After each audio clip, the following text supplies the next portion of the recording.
भारत और पाकिस्तान के बीच एलओसी के बाकी हिस्सों से अलग सियाचिन में युद्ध विराम को दोनों पक्ष ईमानदारी से निभाते हैं। यही वजह है कि एक दशक से सियाचिन में किसी भी सैनिक के लड़ते हुए मरने की खबर नहीं आई है, लेकिन खराब मौसम के कारण हुई मौतों की कई खबरें आई हैं।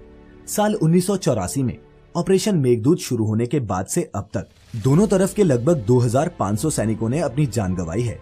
भारत सियाचिन पर डटे रहने में 5 से 6 करोड़ रुपए हर दिन खर्च करता है और पाकिस्तान भी लगभग इतना ही खर्च करता है। फिर भी ना तो पाकिस्तान और ना ही भारत इस मुद्दे को जल्द सुलझाने में कोई भी रुचि ले रहे हैं।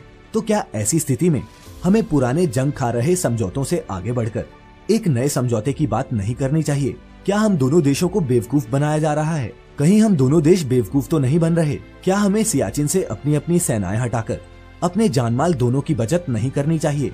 जानेंगे ऐसे ही कई सवालों के जवाब आज की इस वीडियो में। नमस्कार और स्वागत है आप सभी का द मिस्टिकल लैंड पर एक बार फिर। वीडियो शुरू करने से पहले बता दें कि ये हमारी सियाचिन सीरीज की तीसरी वीडियो है। नीचे डिस्क्रिप्शन में लिंक्स पर क्लिक करके आप हमारी वीडियोस कैसी होती है सियाचिन पर सैनिकों की जिंदगी और ऑपरेशन मेघदूत एक्सप्लेन्ड देख सकते हैं। अब चलिए शुरू करते हैं। 4 बिंदुओं के जरिए जानते हैं कि सियाचिन से सेना हटाने से हमें क्या फायदा होगा और साथ ही हम आपको ये भी बताएंगे कि क्यों ये मुमकिन नहीं है। नंबर 1, संघर्ष का खर्च।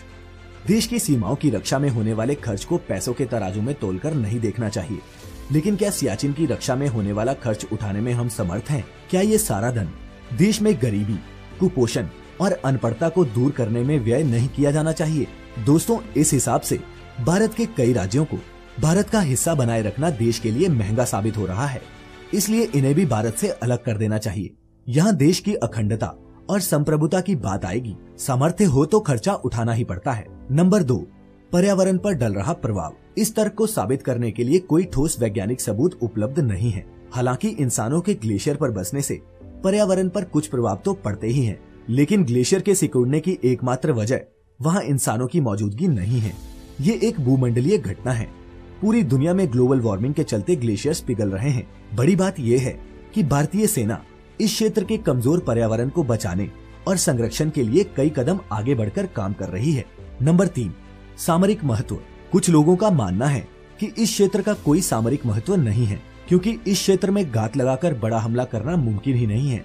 लेकिन अगर सियाचिन का कूटनीतिक महत्व नहीं होता तो 1980 के दशक में पाकिस्तान क्यों इस क्षेत्र पर कब्जा करना चाहता? क्यों पाकिस्तान ने तब ये नहीं कहा कि भारत एक बंजर जमीन पर कब्जा बनाए रखने के लिए पैसे और सैनिक गंवा रहा है, तो हमें उसे ऐसा करने देते रहना चाहिए?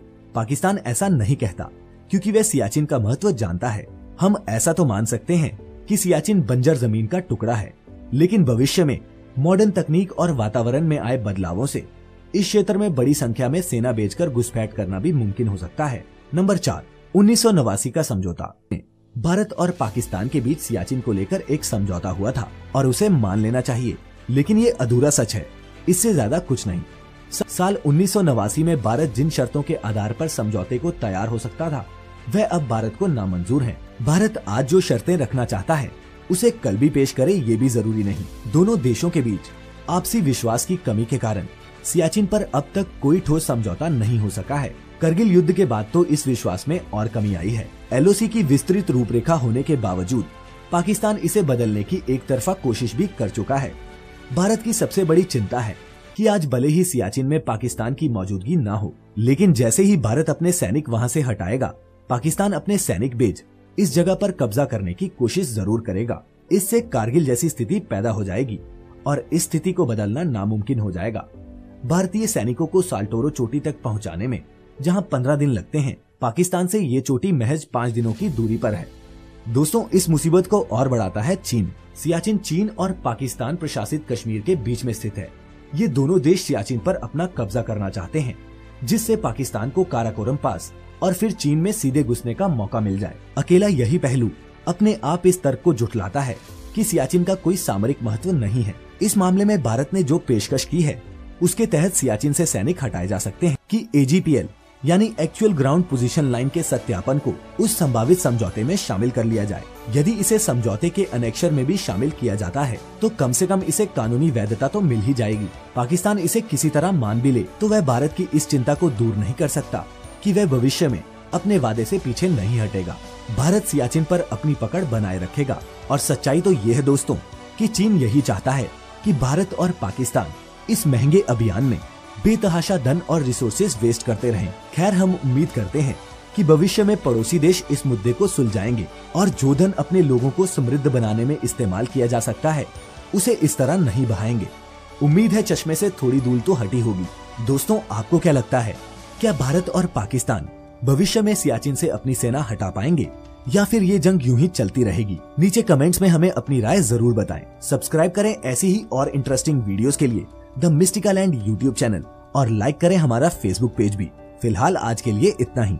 आपका बहुत बहुत शुक्रिया।